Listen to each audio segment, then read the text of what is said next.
Goldilocks and the Three Bears, retold and illustrated by Valerie Gorbachev. Remember, what is this page called? Yes, it's called the title page. It has the title of the story and the author and illustrator.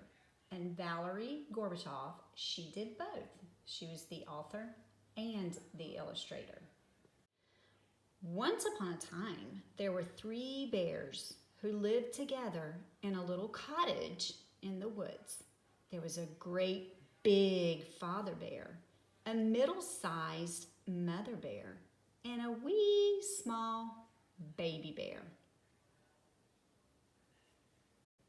One morning, the three bears decided to go for a walk in the woods while their breakfast porridge cooled. While they were gone, a little girl named Goldilocks came past their cottage.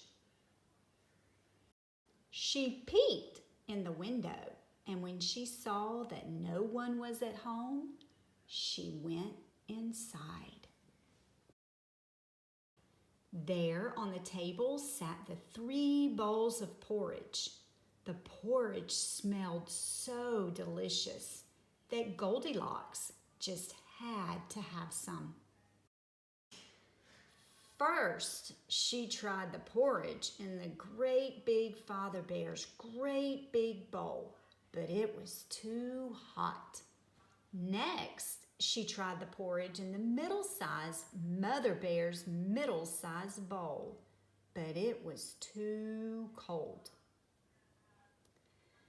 Then, she tried the porridge in the wee small baby's bear wee small bowl, and it was just right. So she ate it all up. When she had finished the porridge, Goldilocks wandered into the sitting room where she found the three bears' chairs. First, she tried the great big father bear's great big chair, but it was too hard. Next, she tried the middle-sized mother bear's middle-sized chair, but it was too soft. Then she tried the wee small baby bear's wee small chair, and it was just right. So Goldilocks sat down in the chair and broke it all to bits. Then Goldilocks went upstairs where she found the three bears' beds. First, she tried the great big father bear's great big bed, but it was too hard. Next, she tried the middle-sized mother bear's middle-sized bed, but it was too soft. Then she tried the wee small baby bear's wee small bed, and it was just right. So Goldilocks lay down and fell fast asleep. No sooner had Goldilocks fallen asleep than the three bears returned home.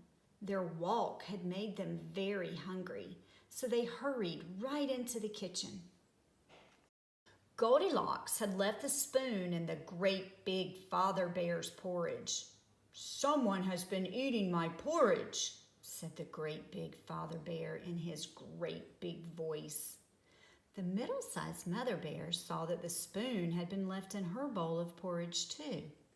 "Someone has been eating my porridge," said the middle-sized mother bear in her middle-sized voice. Then the wee small baby bear looked at his bowl of porridge. "Someone's been eating my porridge," cried the wee small baby bear in his wee small voice, "and they've eaten it all up." Goldilocks had knocked the pillow off the great big father bear's chair. "Someone has been sitting in my chair," said the great big father bear in his great big voice. The pillow on the middle-sized mother bear's chair had been moved too. "Someone has been sitting in my chair," said the middle-sized mother bear in her middle-sized voice. Then the wee small baby bear looked at his chair. "Someone's been sitting in my chair," cried the wee small baby bear in his wee small voice. "And they've broken it to bits." Then the three bears went upstairs. Goldilocks had messed up the covers on the great big father bear's bed. "Someone has been sleeping in my bed," said the great big father bear in his great big voice. The covers on the middle-sized mother bear's bed had been messed up too. "Someone has been sleeping in my bed," said the middle-sized mother bear in her middle-sized voice. Then the wee small baby bear looked at his bed. "Someone has been sleeping in my bed," cried the wee small baby bear in his wee small voice. "And here she is!"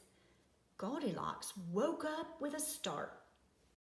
She leaped out of bed, jumped through the window, clambered down from the roof, and ran away just as fast as she could. What happened to Goldilocks afterwards, no one knows. The three bears never saw her again, and they lived happily ever after in their cottage in the woods.